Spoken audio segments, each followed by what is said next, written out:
and you are listening to SCW, the wrestling podcast here on YouTube.com. Hi, you're listening to me, Steve, Mr. No Days Off. And do you know what? It's not one, there are two people in a hot seat for you today as we are recording right now on YouTube.com for SCW, the wrestling channel. As always, we're joined by George Jones. George, how are we doing? Very well, yourself?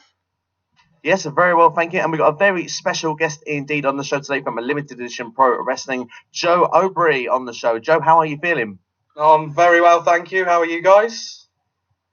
Very well, Can't complain at all. Very well, thank you, Joe, for asking.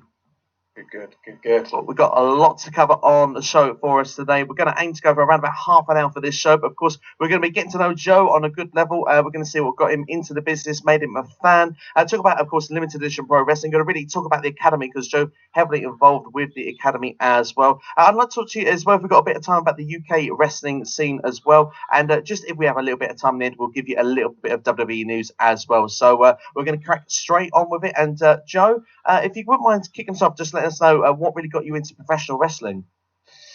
Oh wow, you were a long time ago. I mean, I'm what 20 coming up 28. So I got into wrestling when I was about 8 or 9, and I happened to stumble across a match. Well, someone actually recommended it to me, and it was a few matches actually, but the main one and rivalry that stood out for me that got me into wrestling was Ricky Steamboat and Ric Flair when they had their amazing rivalry back in the NWA days and WCW days.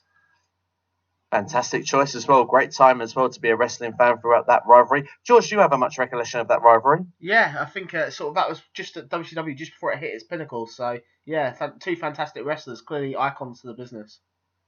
Definitely, still remembered very much so today. Of course, Ric Flair as well having that record tied very recently of the 16th world title. Joe, what was your feelings of John Cena matching that? I've never been a big fan of John Cena. I can't knock what he can do in the ring in terms of like his wrestling and what he does outside of the ring as well. You can't really knock him for that. I knew it was coming. I knew at some point he would tie Ric Flair, and Ric Flair's been, had a few interviews, and he's been very open with how he feels about it and how much he wanted John Cena to be the guy to tie and beat the record. So mixed reaction for me, really, because I'm one of those guys where I'm a big Ric Flair fan, and I didn't want to see anyone tie or beat Ric Flair's record, but as many people have said, records are made to be broken. They certainly are. And, I put a video on saying that I thought it was the right time and the right thing for it, because when it comes to these WWE championships, John Cena, really, he's already kind of got the record, because Ric Flair's done it here, there, and everywhere, where Cena's been in the one company, and, let's be honest, really, in time, Roman Reigns has already been, a 3 or 4-time world champion? He's still quite young into his career. These records are only going to get broken further, aren't they?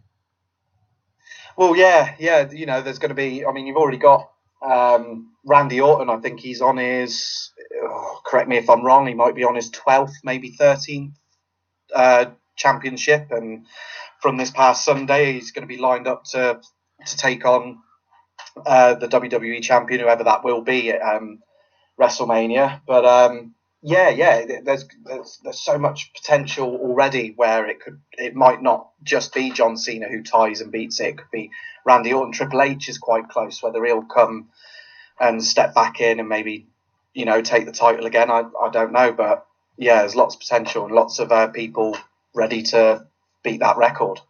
There certainly is, but we've kind of fast forwarded very quickly to today there. But what's kept you from that first original rivalry from Ricky Steamboat and Ric Flair to bring it all the way through to today? What has kept you as much of a wrestling fan now over the last 20 years as what it did then? Oh wow, it's I've got to admit, I'm a big fan of the stories that they come up with. That's what's kept me hooked. If you've got a good storyline with a group or even just two wrestlers, if you can get people hooked on that storyline, then in my eyes that's what keeps it going, because you can go anywhere really and see wrestling matches and not have those storylines or big rivalries. and that's what's kept me watching. Also, I think what's kept me going. I mean, you had all these different eras since the early WCW days, NWA days. You've had Attitude Era, and then Ruthless Aggression. Not so fond of PG, but they've still managed to keep the storylines interesting, which has kept me watching. Very much so indeed. And when was the transition? Because obviously the first few from WCW, when did it move over to the WWE for you, or perhaps back in then the WWF? Was it through the Attitude Era, or did it come through times before? No, it definitely would have been the Attitude Era for me. You could see when the Attitude Era started, or when it was hot after about a year of it being the Attitude Era, you could see that WCW was starting to slowly decline and slowly drop in their standards. And, there was all the backstage politics of them letting the likes of, Kevin Nash, Scott Hall, lead their own creativity and lead their own rivalries and storylines. And that's where they started to fail, where WWE had they had a good creative background. They had Vince Russo, who I still believe is, phenomenal creative talent. But yeah, it would have been about a year into the Attitude Era that I really, really got into WWE over WCW.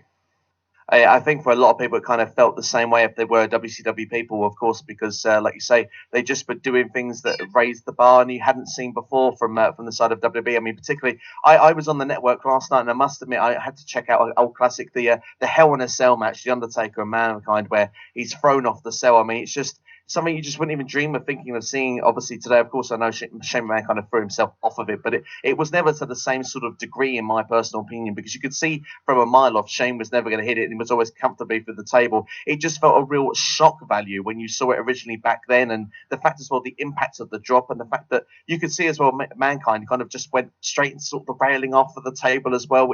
It wasn't that sort of clean sort of landing. It almost was death-defying wrestling, and then straight to get back onto the top and then through the cell once again within minutes afterwards. It was just shocking TV, wasn't it? It gripped you constantly all the way through. I mean, were those the sort of matches then that kind of transitioned you over? Yeah, I got to admit, I think when I first saw a Hell in a Cell match, it was the first ever Hell in a Cell between Undertaker and Shawn Michaels, and you had so much going on. Like I said, first Hell in a Cell, loads of blood. I know that sounds silly, but loads of blood, which is, I've got to admit, we're kind of missing that for Impact in wrestling. And also the debut of Kane in that first Hell in a Cell match. And I agree with what you're saying with Mick Foley and Undertaker. Anyone who goes off of that cell now, it's nothing compared to when Mick Foley got thrown off. But we've seen Rikishi in the Armageddon 6-man Hell in a Cell, and when he got chokeslammed, I loved it, I cheered for it, but it wasn't the same as Mick Foley and Undertaker, and like you said, being chokeslammed through the cell straight after, even the chair hitting him in the face as it bounced up off the canvas, and it was that moment when he turned to the camera and you saw that tooth up inside his right or left nostril, whichever one, you knew Mick Foley was broken and beaten. You knew it was all legitimate injuries. You knew he had internal injuries, and that's the dedication I see there was the Attitude Era. Everyone would put their bodies through something to that extent. Fantastic indeed. Yeah, I couldn't agree more. Like, especially like you said, dedication, the realism feel about it. You don't seem to feel that as much sometimes in watching sort of WWE, particularly in these particular days. But what gave you that dedication and drive then to actually get yourself to say, I want to be involved in the business myself? I think it was more, I'd always loved the business. I mean, people ask me, why do you referee? And I've always said to them, it's not like it wasn't a passion of mine, the refereeing. I didn't really look at referees, but I looked at the business, and what I saw of the business, I really wanted to know how it was done, how they put together a show, the storylines. But I'm one who, I love the business. Don't get me wrong. I love the wrestling business. I love everything that goes into it. Not so fond of being a wrestler. That's not something I aspire to be. It's more the backstage side of it, putting together shows, putting together storylines, rivalries. That's where I want to shine. Very much so. And when did you start doing this for the first time? It's quite a funny story, actually. Great story. I saw Danny Walsh, head coach at Limited Edition Promotions. I'd spoken to him. Must have been about 3 years ago. Went down, had a chat. He told me what to expect from training and stuff. So I was like, brilliant. About a week or two later, I had my first ever training session. Really, really nervous. Got into there, did some warm-ups, did some stretching. And then it was shoot wrestling. So we just get in the ring and we just wrestle each other. We grapple to the ground, all that kind of thing. A freak accident happened to me where I got in the ring and Krieger, who, you know, is a big wrestler in the Southwest, 7 foot tall, mainly at PWA, got in the ring with him. As he went to take me down, my knee decided to completely buckle and twist. So on my first ever training session, I got injured. I was out, must have been out for about a year. I didn't actually contact Danny for 2 years after that because it just completely shot my nerves, and I didn't know whether it was for me. So fast forward, I spoke to Danny Walsh, actually just sent me a message through Facebook. Would you like to referee? And I was like, right, okay. So I messaged him back and I was like, I'd love to, but as you know, I haven't really, you know, I've stepped into the ring once and got injured. I mean, I haven't had any training. And he was like, don't worry, bud, I've got faith in you. You know, you've studied, because I also studied while I was out. I also studied with School of Wrestling Knowledge online. Very good to us. If you want to study the art of wrestling and further your career, I highly recommend School of Wrestling Knowledge. So he said, don't worry, mate, you'll be fine. Just come down and we'll run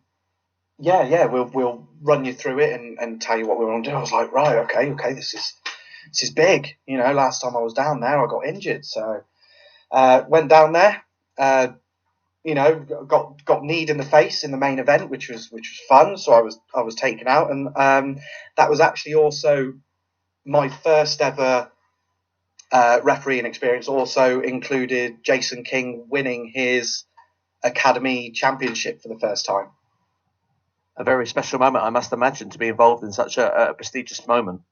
Yeah, definitely. Because as a lot of people know, he went on to, he still is the longest reigning LEP Academy Championship. He held it for over a year, and I was there to see it from day one, and I was there to see it end a year later. So for me, that was really special. But it also, I think, when Danny told me to come down and, you know, have a go at it, yeah, I was nervous, but that's, if it wasn't for him, I wouldn't have come back and started training again, and I wouldn't be a referee now if it wasn't for Danny Walsh.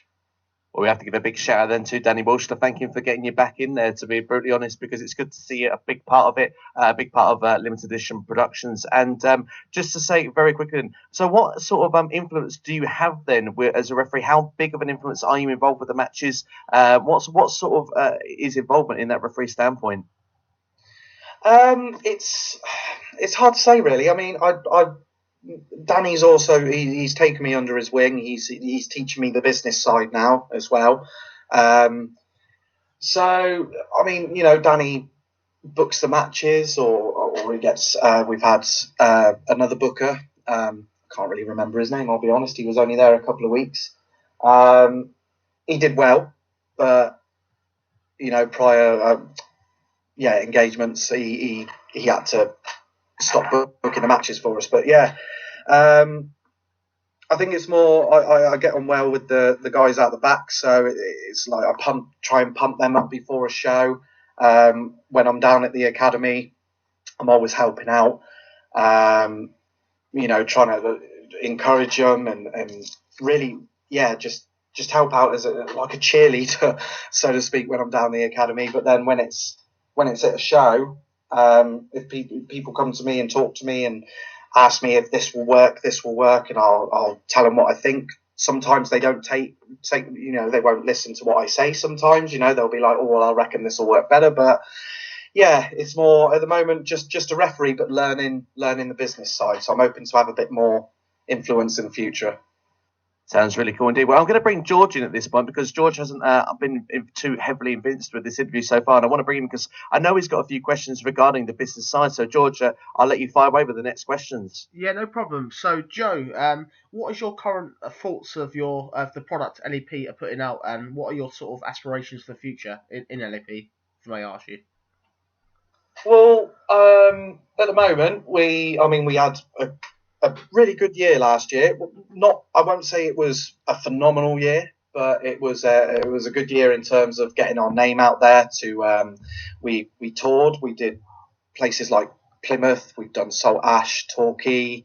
Right now, we're going to take a step back. Like I said, we went on tour last year, so now we're taking a step back, and we're hoping to base ourselves in Torquay and Torquay only.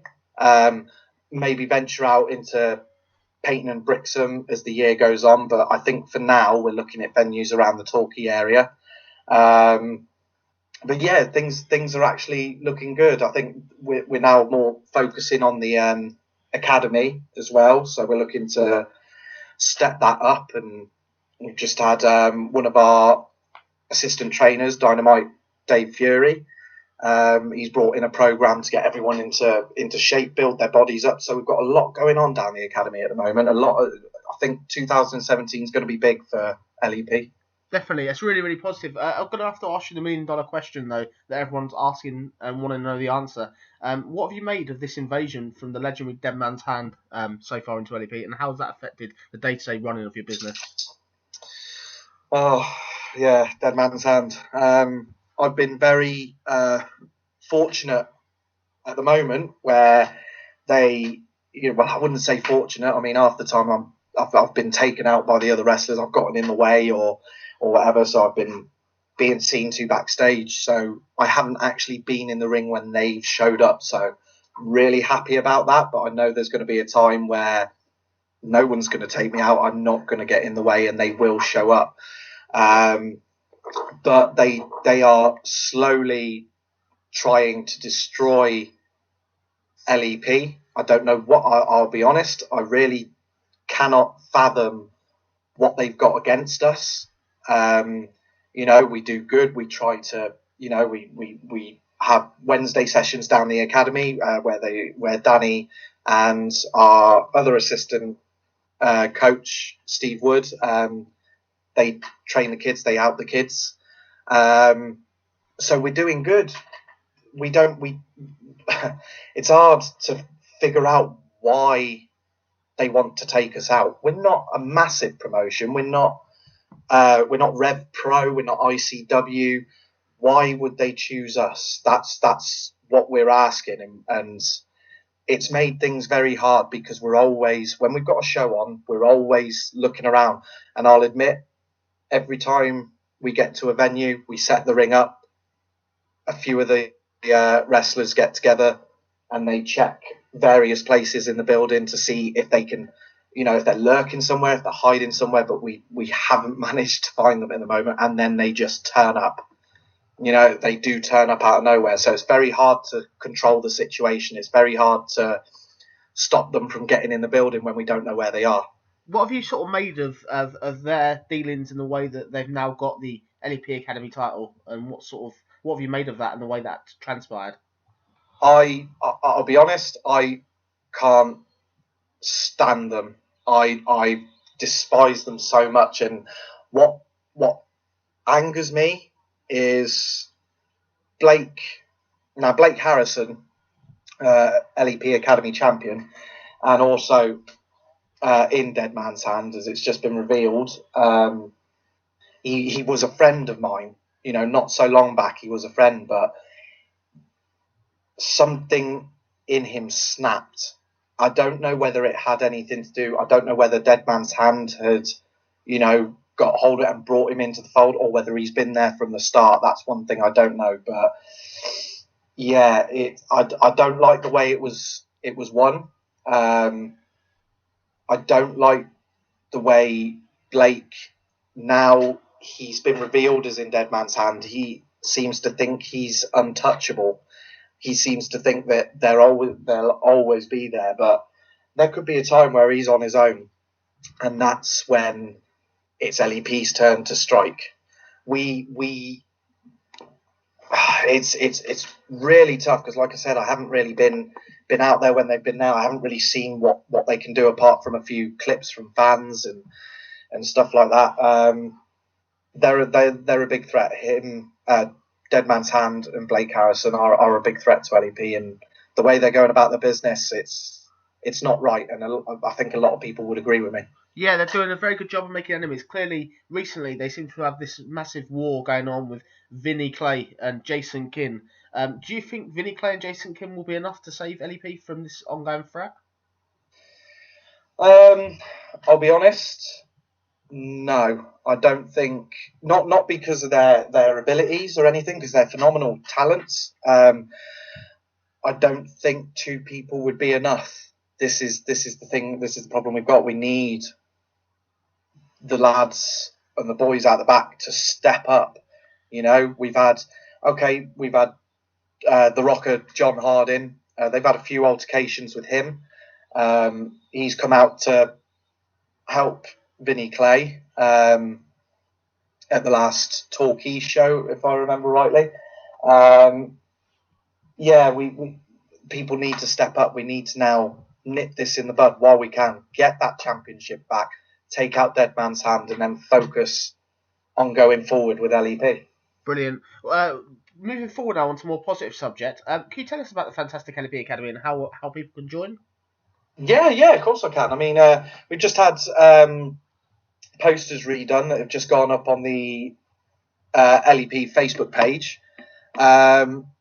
We've also got some phenomenal trainers in head coach Danny Walsh, Dynamite David Fury, who I'm surprised hasn't had a WWE tryout yet. He is a phenomenal athlete. And also, which is very good news, is also Luke the Dragon Phoenix made his return a few months back with LEP, which was fantastic for us, and he's now our assistant coach when he can make it to the academy, as he's based in Exeter, and he's been getting calls all over the country. As soon as they found out Luke Phoenix was back, he'd been getting calls, tweets, Facebook messages, what have you. So he's wrestling all over the country now. So those are our trainers at the moment.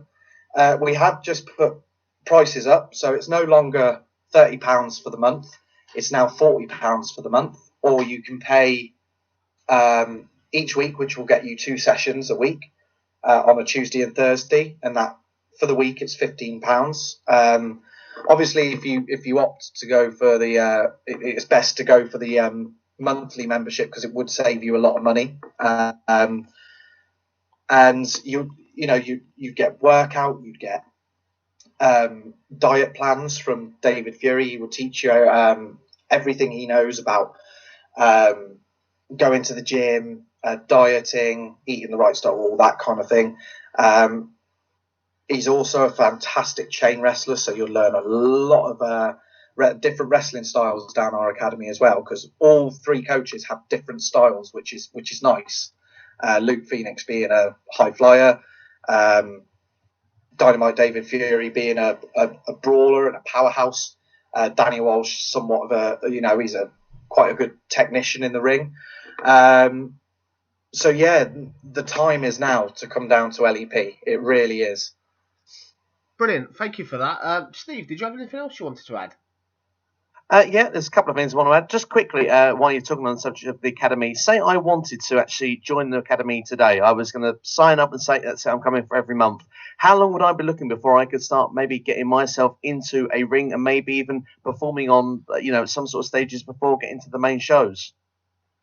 Well, I suppose it all depends on how your ability, really. I mean, we've had some trainees come in who are still with us, and they're doing really well now. But 6 months ago, they came in and they weren't very athletic. They weren't, which is it's not expected. We don't expect people to walk in and instantly have the athleticism and instantly have that charisma. It can take time. But then, saying that, we have had students come down where they've had natural ability, where they've been able to pick things up within, a couple of sessions, and then they just practice, and so it all depends on how you are, really, what your ability would be. And this is where, you'd come down to the academy, you'd have a taster session, or you can book one-to-ones with Danny himself, which he's getting a lot of at the moment, and he'll be able to evaluate where you are. So say you're one of the trainees that come in, not very athletic and all that. It could take anything from a year, 9 months to about 2 years. Like I say, it's hard to say because it all depends on whether you've got natural ability or not.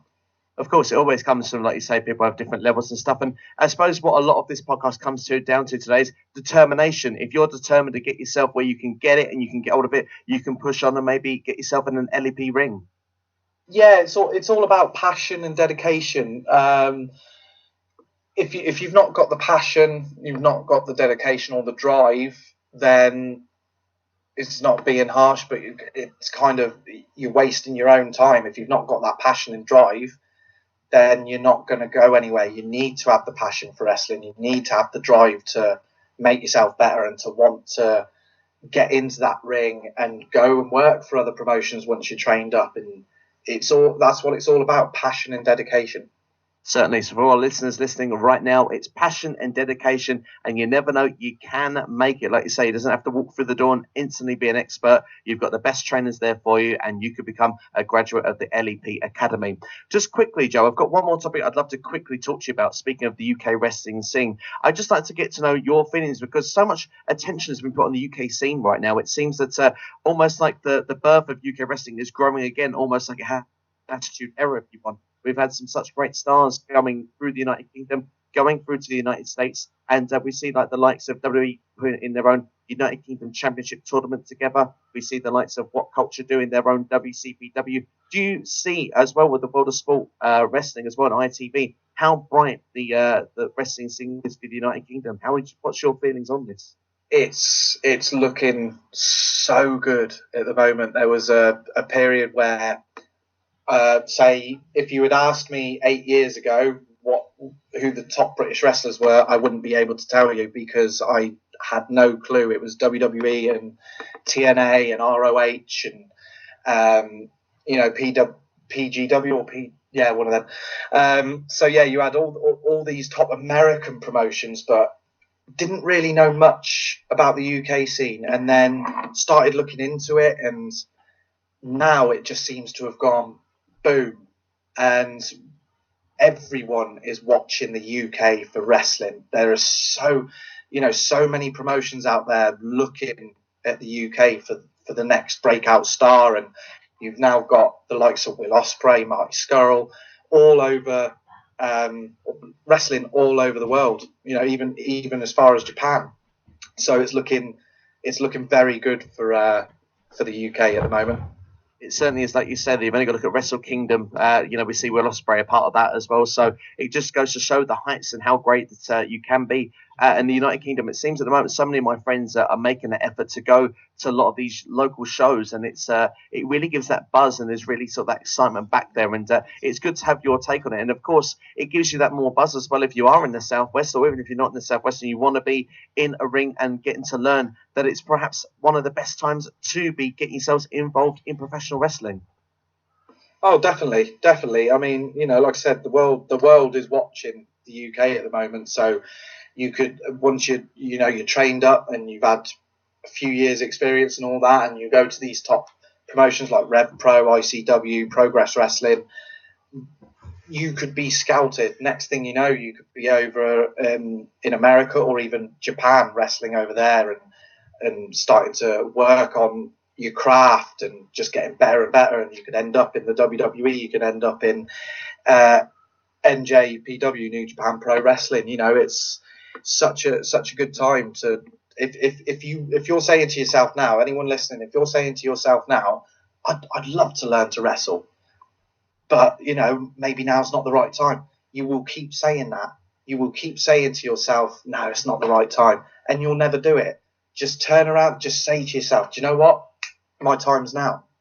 The time to learn and the time to get into the business is now. So get yourself down to LEP Academy, and they're on hand to teach you everything that everything they know. Indeed. So there you go. It's a message there for the listeners. LEP, the place. Get yourself trained now, and you never know. You could be a big star in the world of pro wrestling, and you could even be like, a first great goal could be trying to emulate a Jason King. Try and get yourself that Academy Championship. Maybe try and be a longest holding Academy Championship. What a goal that would be to set as well for yourself. Well, yeah, there's a record. We've already got, like you said, Jason King, longest reigning Academy Champion, and that is in our record books. That is now there waiting to be broken.